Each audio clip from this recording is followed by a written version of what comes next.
kita melanjutkan kitab Riyadhus Shalihin, yaitu tentang menghormati agama Islam. Menghormati agama Islam itu bagaimana agama Islam menyuruh kita menghormati orang tua kita, menghormati para ulama, orang-orang yang lebih tua.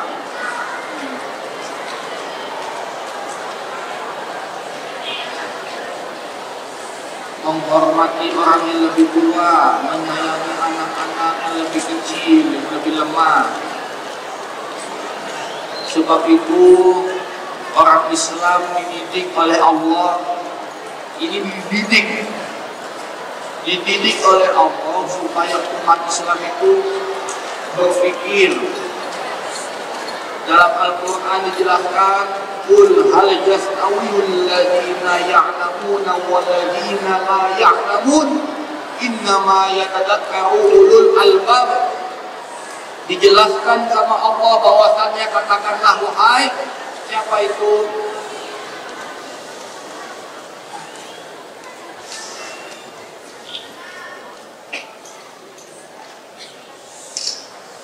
Orang-orang yang diberi akal, jadi manusia yang sehat dalam fisik dan pikiran, tidak idiot. Pernah lihat orang idiot? Idiot, mongoloid, ada mongoloid namanya. Itu semua orang-orang yang tidak punya akal. Yang punya akal itu seperti contoh, dia bisa memakai celana, dia bisa memakai baju sendiri, dia bisa menulis, dia bisa belajar baca, dia bisa makan, dia bisa minum, dia bisa ibadah sholat, dia bisa berbicara ngobrol seperti manusia pada umumnya. Terus apa lagi? Pakai sendal, itu orang-orang yang berakal. Pakai sepatu, menutup aurat. Yang dimaksudkan tidak berakal sama Allah yang seperti apa? Seperti orang gila. Orang gila tidak akal. Orang gila, ada lagi yang idiot. Itu bawaan lahir. Ada yang bawaan lahir, itu idiot atau mongoloid. Itu bawaan lahir, seperti contoh terlalu banyak obat-obatan. Obat-obatan muncul, akhirnya anaknya jadi begitu.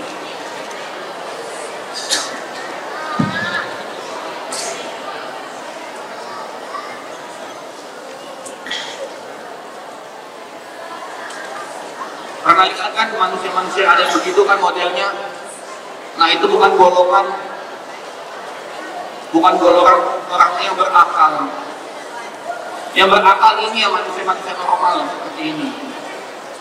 Pakai peci, dia makan di warung, dia ikut sekolah, dia belajar. Nah itu maksudnya manusia-manusia yang berakal. Disuruh Allah apa orang-orang yang berakal itu?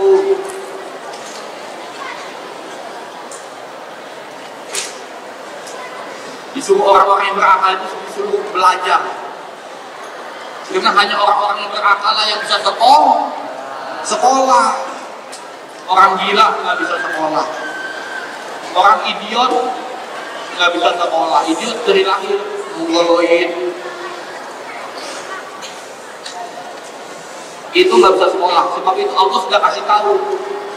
Jadi orang-orang yang sekolah ini, orang-orang yang berakal ini, pakailah akalnya, pakailah otaknya, pikirannya, supaya apa? Mendapatkan pelajaran. Pelajaran yang sudah Allah berikan dalam Al-Quran. Pelajaran yang Allah berikan di dalam kehidupan. Ini kita ada di pesantren, ada di Nurul Iman. Itu Allah sedang mendidik kalian untuk menjadi orang yang berakal. Begitu. Mengantri, ambil air wudu, sholat, 5 waktu, makan 3 kali sehari. Di sini makan 3 kali sehari kan? Pagi, siang, malam. Habis itu apa? Berzikir, subhanallah walhamdulillah wala ilaha illallah wallahu akbar, subhanallah wa bihamdihi subhanallahil azim, la haula wala quwwata illa billahil azim, la ilaha illallah, la ilaha illallah, la ilaha. Supaya apa itu? Supaya kita berakal. Ketika manusia itu melakukan zikir kepada Allah, alhamdulillah, alhamdulillah, itulah manusia akan merasakan jiwanya, kehidupannya sempurna dalam agamanya. Seandainya manusia gak ada ibadah ya, saya pernah melakukan penelitian. Saya ini pernah melakukan penelitian. Orang yang tidak pernah ibadah sama orang yang zikir atau sholat,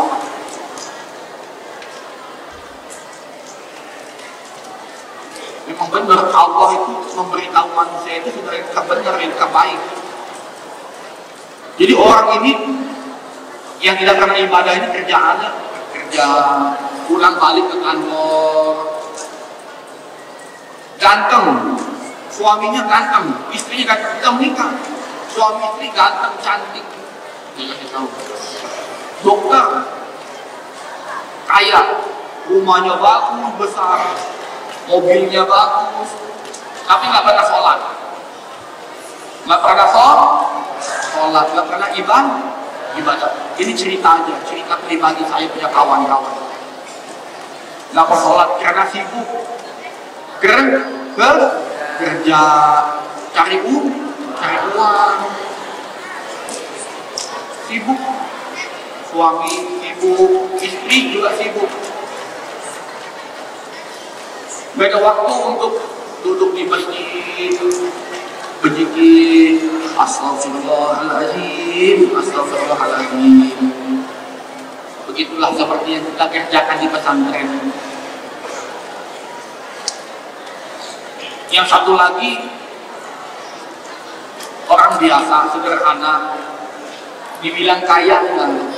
Begitulah sama kayak kalian lah begitu. Hidupnya sederhana, petani. Kalau waktunya sholat, kamu sholat, bersih-bersih dulu, sholat. Saya perhatiin, saya catat.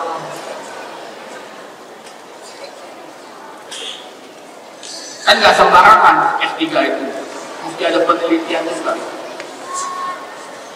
tentang pendidikan karakter, pendidikan agama, pendidikan nasionalis, pendidikan orang nasional dan orang beragamis.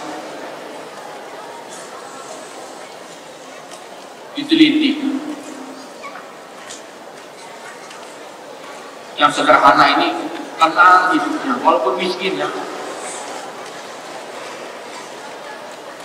Waktunya sholat, berzikirnya, habis sholat zuhur, dia makan siang,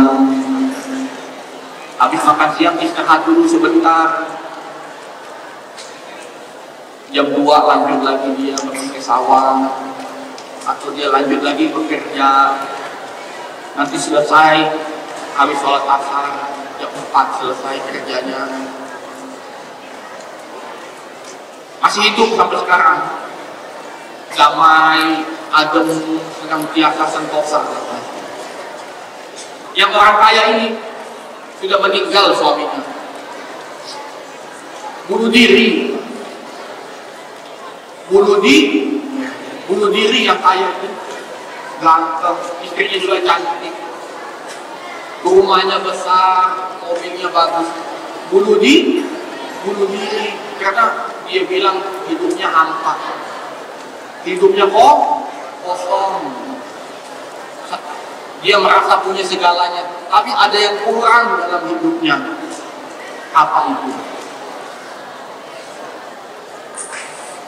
Coba kalian pikir apa itu. Jadi ibadah itu penenang jiwa dan diri dan kepribadian. Makanya Allah suruh sholat hamba, zikir hambaku supaya hidupmu tenang. Dalam hadis Nabi SAW menceritakan, Nabi Muhammad SAW menceritakan ketika perang ada satu sahabat paling ahli, paling jago di medan perang. Banyak dia bunuh orang-orang kafir, banyak orang-orang kafir. Waktu perang dia jago hebat, sampai sahabat-sahabat Nabi bilang itu hebat, itu si fulan itu hebat, perangnya jago. Lalu sahabat bertanya kepada Nabi, itu derajatnya tinggi. Surga di mana tempat orang ini yang hebat bisa melawan orang-orang kafir ini? Nabi diam.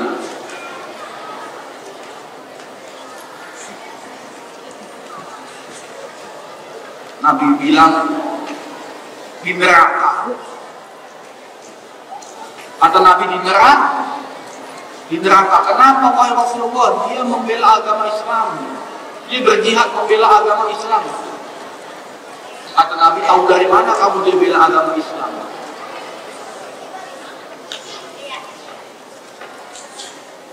Dia berperang untuk menunjukkan kehebatan dia, bukan membela agama Islam.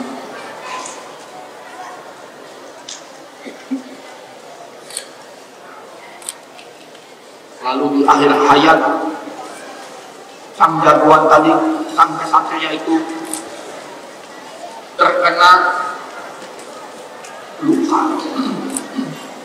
luka berdarah. Dia tidak tahan, sakit. Tolong.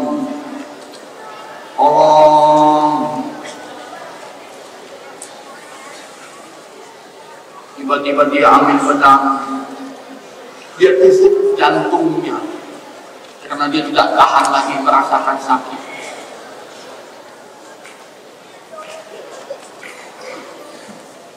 Sebab itulah yang menjadikan dia masuk ke dalam neraka.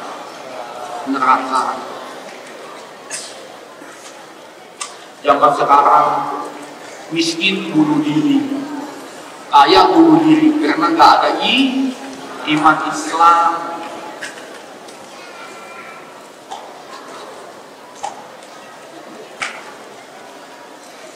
Nggak berzikir, nggak sholat. Sebab itu Nabi memberitahukan jangan sampai sudah miskin di dunia, miskin di akhirat. Jangan sampai. Jadi gunakanlah waktu dengan belajar. Mana yang bawa Al-Quran? Coba mana tangannya, angkat tangan yang bawa Al-Quran. Nah, yang nggak bawa Al-Quran ini mesti punya kesadaran, kan sudah dikasih tahu mesti bawa Al-Quran karena Al-Quran itu pelindung kalian itu tidak ada kecuali Al-Quran itu, tidak ada kecuali Al-Quran, karena Allah hanya menolong orang-orang yang beriman, beriman. Sekarang kita lihat orang kafir, lihat ya orang kafir ya. Kalian belum pernah keliling dunia ya? Udah pernah keliling dunia belum? Kalian keliling pojok penyot, ya kan? Pojok Sempu, Iwul, atau apa namanya itu? Namanya itu Ragunan, atau apa namanya? Kampung-kamputan. Belum keliling dunia kan? Coba lihat dulu hidupnya orang kafir yang dibilang hebat-hebat itu. Coba lihat. Orang kafir aja sampai sekarang geli ngasih nama anak George Bush. Kerjanya apa? Bunuh orang. Orang kafir itu kerjanya apa? Bunuh orang. Lihat orang-orang barat itu. mukanya manis-manis, tapi bunuh orang. Berapa banyak orang yang sudah dibunuh sama negara-negara bule-bule itu? Perhatiin aja orang-orang bule itu, karena nggak ada agama. Rata-rata mereka keluar dari agama pindah ke ateis. Tidak ada Tuhan, tidak ada agama. Jadi manusia muncul aja begitu. Itu dari batu. Manusia muncul dari batu. Itu orang-orang ateis, pemikirannya seperti itu.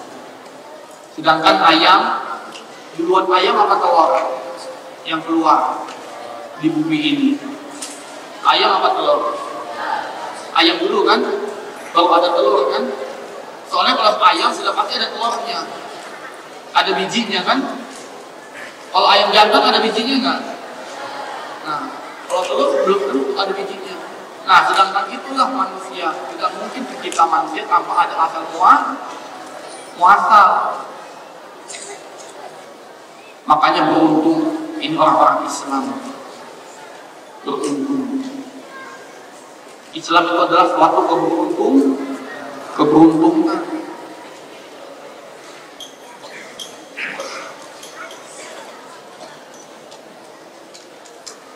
Serem hidup orang kafir itu. Kaya-kaya orang kafir, yes, emang betul kaya-kaya. Tapi akhir hidupnya lihat aja. Kalau nggak mati narkoba, mati gantung diri. Kalau nggak mati gantung diri, bunuh orang. Serem-serem.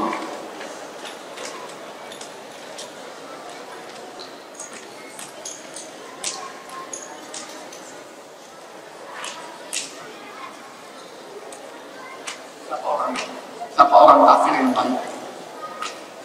Ada Einstein baik. Einstein itulah yang bikin bom atom Hiroshima.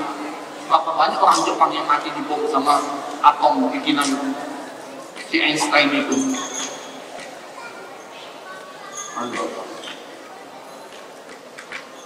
Apa? Bikinannya apa? Mobil. Orang Islam sudah duluan menemukan mobil. Manusia yang pertama kali terbang orang Islam yang bikin kapal pesawat terbang.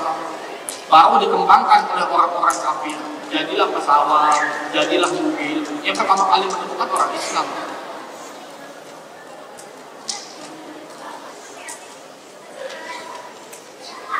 Roda. Kenapa roda mobil itu bulat? Emang yang menemukan roda itu orang kafir. Makanya jangan bodoh, supaya tidak dibohongi, supaya tidak ditipu.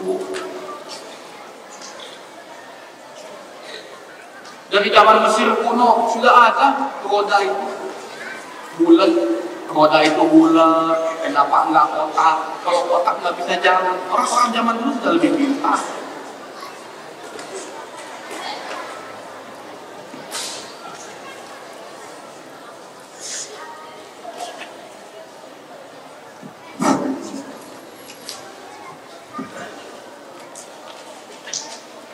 Sampai sejauh ini yang mau bertanya silakan.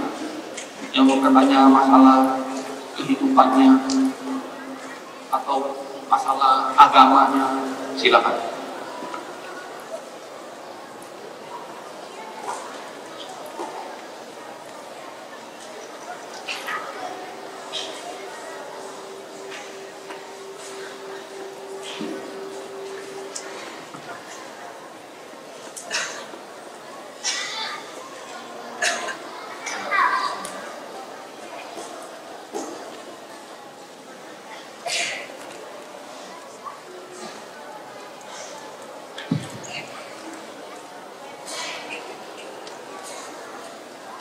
Assalamualaikum nih. Mohon maaf bisa tanya. Di rumah saya, di tetangga saya itu ada seorang anak yang kemana-mana orang tuanya tanpa sebab. Kita harus sabar dalam situasi itu. Yang penting adik jangan gitu ya, nggak boleh marah-marahin orang tua. Kadang memang orang tua kita ada yang salah, bapak ibu kita juga ada yang salah, karena tidak ada yang sempurna, hanya Tuhan yang sempurna. Manusia tidak ada yang sempurna. Tapi tidak boleh anak-anak sampai memarahi orang tuanya. Dalam Al-Quran dijelaskan kata sampai kata yang menyakiti orang tua hatinya itu tidak boleh. Karena kalau nggak ada orang tua kita, nggak ada bapak ibu kita nggak lahir di dunia. Sebab itu orang tua salahnya kenapa anak itu bisa sampai melawan. Kenapa anak itu bisa sampai melawan? Karena anak itu tidak dididik sama agama. Dia tidak tahu kalau dia marahin orang tua itu dosa, durhaka. Kan cuma dalam Islam doang ya ada tulisan durhaka. Itu kan bahasa Al-Quran, bahasa Islam itu. Durhaka nggak boleh melawan orang tua. Cuma Islam doang yang melarang nggak boleh melawan orang tua. Agama lain boleh aja. Islam melarang. Kalau kamu melawan bapak ibu kamu namanya durhaka.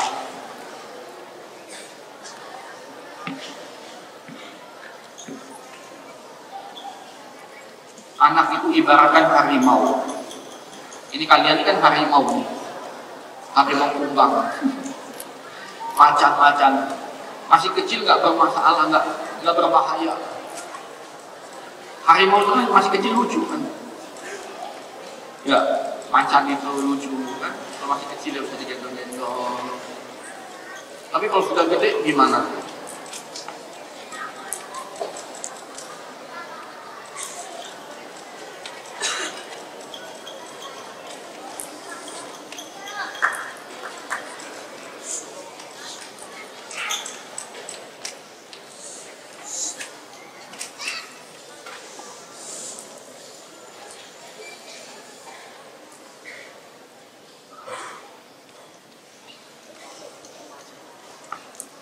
Dicatat baik-baik nih.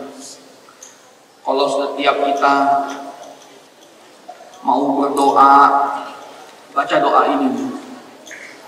Allahumma inna nas'aluka salamatan fid din wa afiatan fil jasad wa barakatan fil ilmi wa barakatan fil rizqi wa taubatan qabla al-maut wa maghfiratan ba'da al-maut.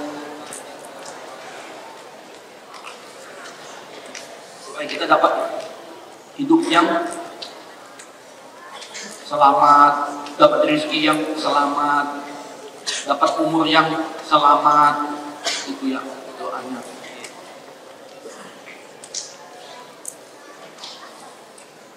Ada lagi juga Allahumma. Kalau kalian gampang untuk membaca doa, untuk biar gampang-gampang baca doa bahasa Arab, kalian harus ingat di awalnya.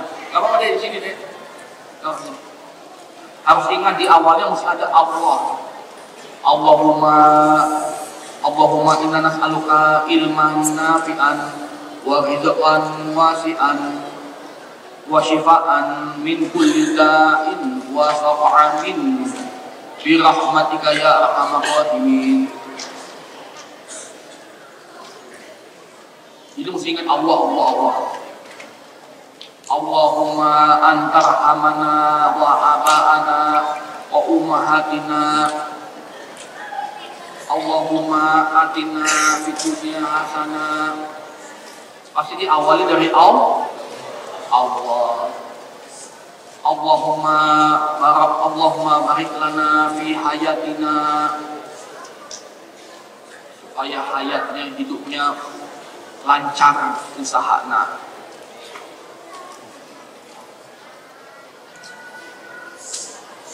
Jadi begitu ya, masih kecil itu. Makanya di pesantren ini kalian ini ya Allah, itu bukti Allah sayang sama kalian. Seandainya kalian ada di pesantren ini, pasti berani sama orang tua. Saya yakin pasti berani. Soalnya agama itu yang melarang manusia, agama yang melarang Melarang, jangan melawan orang tua. Nanti orang tua kamu sedih, dia nangis, terluka hatinya. Di tangan, di kaki nggak ada luka, di hatinya lukanya. Karena pernah disinggung, dihina, dikata-katain, dilawan oleh anaknya sendiri. Jadi harimau yang kecil ya, harimau kecil baik, tapi kalau harimau sudah besar, kamu lagi tidur, tiba-tiba harimau keroncongan, bangun-bangun kaki kamu diembat, hilang kaki kita. Jadi jangan seperti binatang. Makanya disuruh belajarlah agama supaya kamu menjadi orang-orang yang berakal. Orang-orang yang berakal itu orang-orang yang selamat, yang memikirkan masa depan kehidupannya. Terus bagaimana itu anaknya suka mukul emaknya? Galaknya bagaimana, ngelawannya bagaimana dia? Anak itu kan videonya, anak itu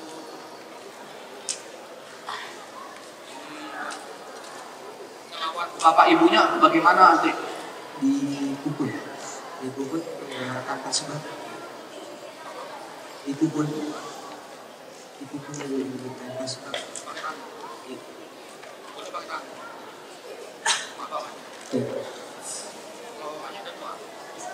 Masih muda.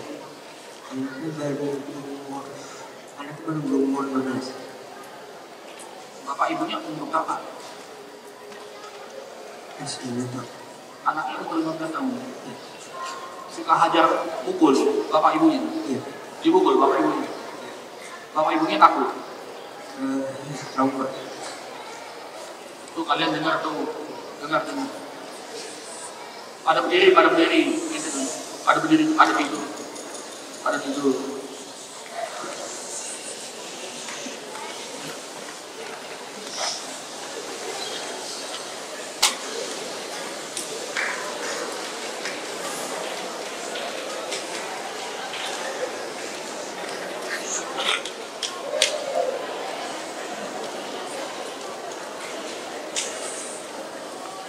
Yang dihajar emaknya apa bapaknya? Ibunya.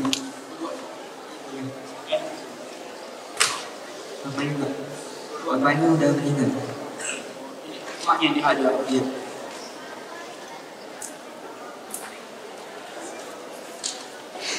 Sekarang begini nih. Kita kan cari masalahnya ya, dan menyelesaikan masalahnya kan, bener nggak? Sekarang kalau udah kayak begini, pemerintah mau bantu nggak? Anak dihajar ibunya, pemerintah mau bantu nggak? Pada yang nggak mau bantu kan? Kalau mau polisi, lapor polisi, mesti ada apa? Mesti ada duitnya kan?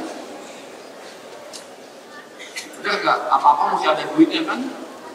Sekarang kalau sudah begini, siapa yang mau nolong? Kalau udah kayak begini, siapa yang mau nolong?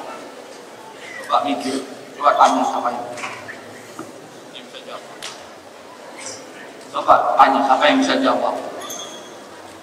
Tentara tugasnya apa?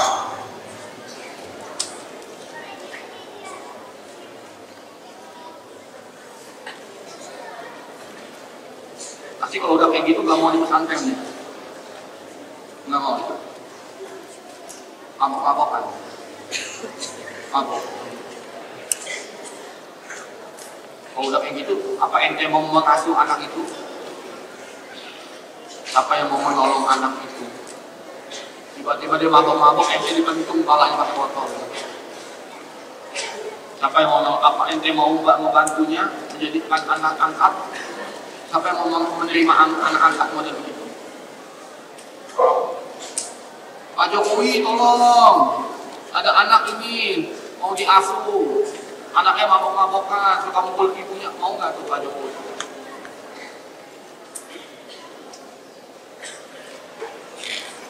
Kalau sudah rusak,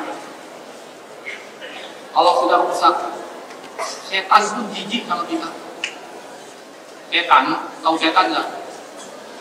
Setan merasa lebih mulia dia. Dia jijik lihat orang kayak begitu.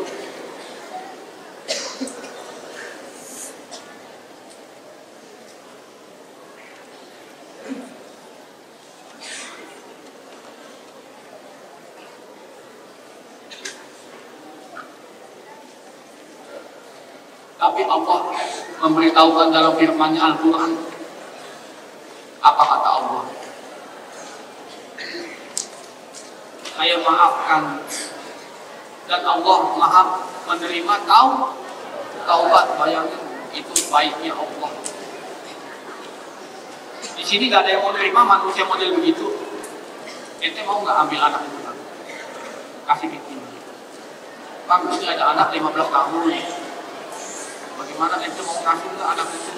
Enggak, Bu. Takut ini. Takut digayotin. Tapi Allah bilang apa? Allah maha menerima taubat. Allah maafkan. Sebab itu yang merusak diri manusia itu adalah manusia itu sendiri. Suruh masuk pondok nggak mau. Makanya kalian ini yang belum rusak. Ini kalian kan belum rusak, ini masih mulus ya. Belum ada yang mabok-mabokan ya. Atau yang melakukan kejahatan-kejahatannya.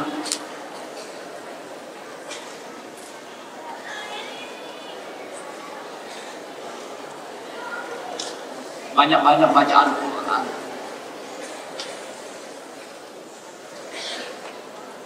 Dan Al-Quran hudan nas.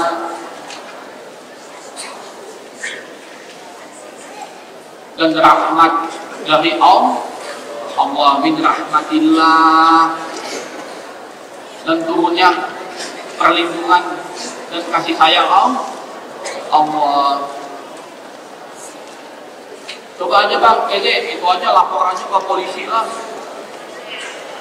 Tapi mesti ada duit.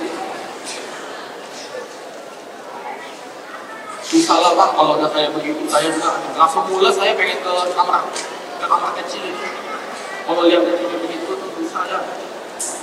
Mudah-mudahan kita semua dijauhkan daripada kejahatan ya, dan sifat-sifat begitu ya.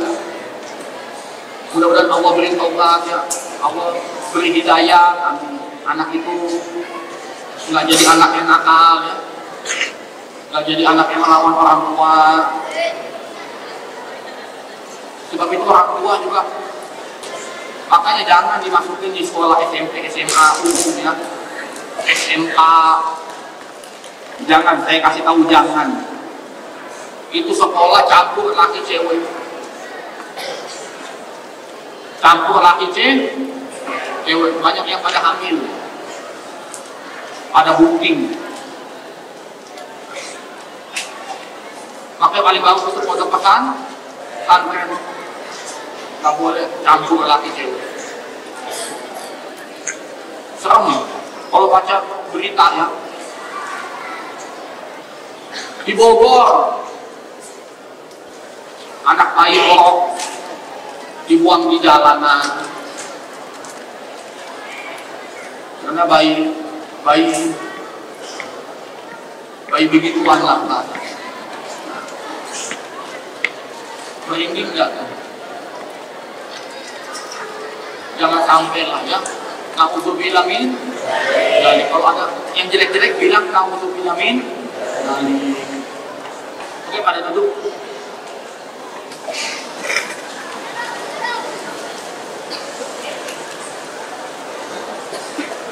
Ya, jadi jangan lepas dari Al-Quran. Bawa Al-Quran. Ini saya ada Al-Quran. Saya bawa Al-Quran. Ada Al-Quran, bawa Al-Quran.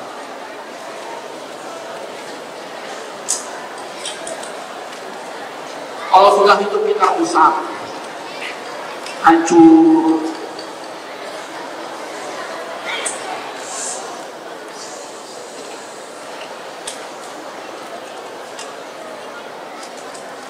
nggak ada yang mau menerima kecuali Allah.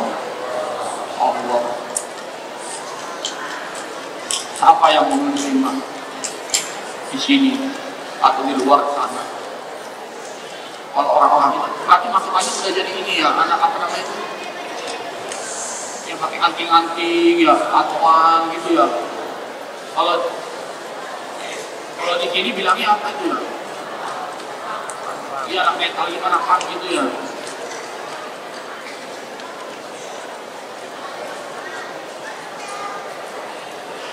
Susah lah kalau nggak kayak gitu lah.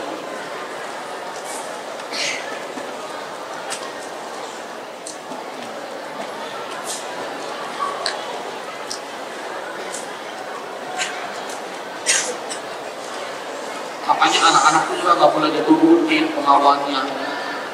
Anak-anak tuh ya, pengen HP jangan, jadi kasih HP tuh bikin rusak. Kecuali untuk berkomunikasi, untuk telepon aja.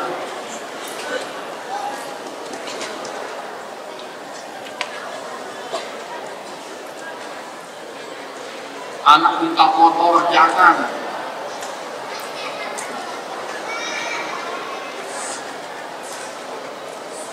Udah anak yang patutnya kasih motor ke orang tua.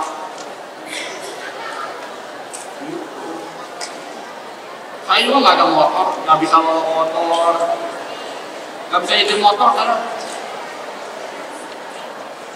nggak bisa bawa mobil, nggak bisa. Tapi punya SIM saya, punya SIM. Gimana dia nggak bisa bawa motor, nggak bisa bawa mobil, tapi punya SIM tuh. Itulah Indonesia, ajaib. Ada, nggak. Dulu saya bawa mobil, bawa motor, tapi saya nggak mau. Emang nggak bisa aja. Emang nggak bisa. Dapat SIM aja dapat hadiah.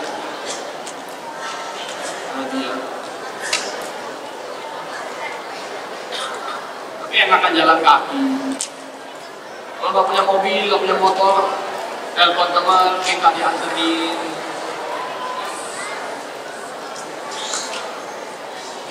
Lebih enak sederhana.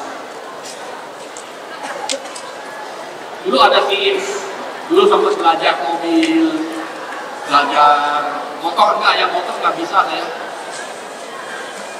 Karena kalau naik motor itu hujan kedinginan, panas kepanasan. Gitu. Dan yang kedua, kalau saya naik motor itu susah, kan pakai sarung, pakai gamis itu salah. Gitu. Yang ketiga emang nggak mau lah, lebih enak berzikir, ibadah. Kalau ada waktu acara ceramah, undangan, ya dideput. Gitu lah. Nggak terlalu ambisius lah saya sama dunia ini, nggak ambisius lah. Pengen punya ini, punya motor, punya ini, enggak. Tapi malah motor itu yang datang terus sama saya. Motor itu datang, masih ada tuh saksinya tuh, Abdul Rahman tuh, yang jualan ayam. Ada orang kaya ngasih saya motor 1000 cc. 1000 cc nggak bisa bang, jangankan 1000 cc, 1 cc juga nggak bisa. Dia.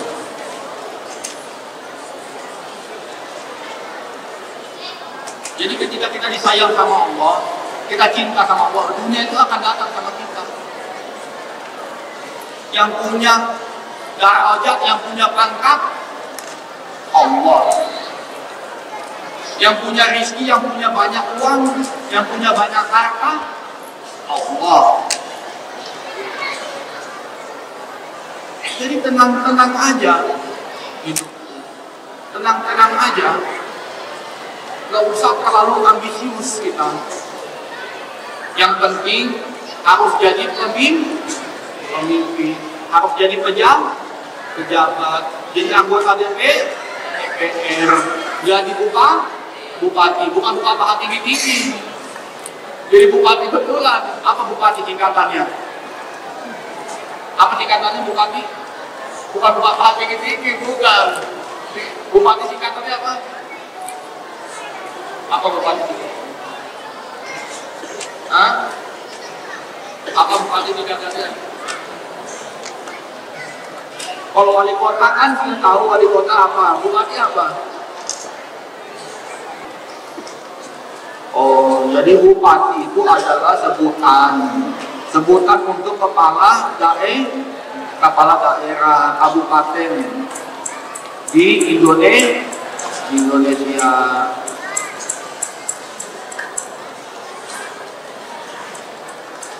Itu begitu ya, jadi pejabat lah.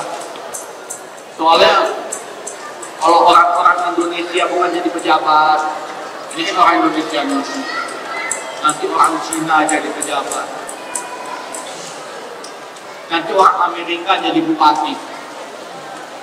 Makanya orang Indonesia ini harus jadi pejabat.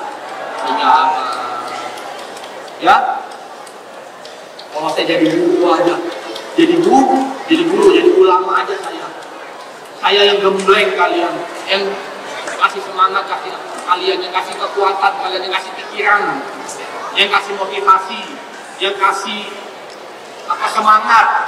Saya ini ulama ini lah. Kalian yang jadi orang hebatnya. Kalian yang jadi orang hebatnya.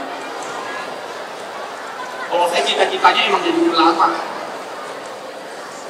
Jadi ulama. Makanya teman-teman saya, murid-murid saya banyak yang jadi bupati, banyak yang jadi DPR, banyak yang jadi kepala desa. Tapi saya ditawarin, enggak, cukup jadi ulama. Cukup kalian nanti jadi orang-orang itu. Amin ya Allah ya Rabbal alamin. Sekian dari saya, wabillahi taufiq wal hidayah. Wassalamualaikum warahmatullahi wabarakatuh.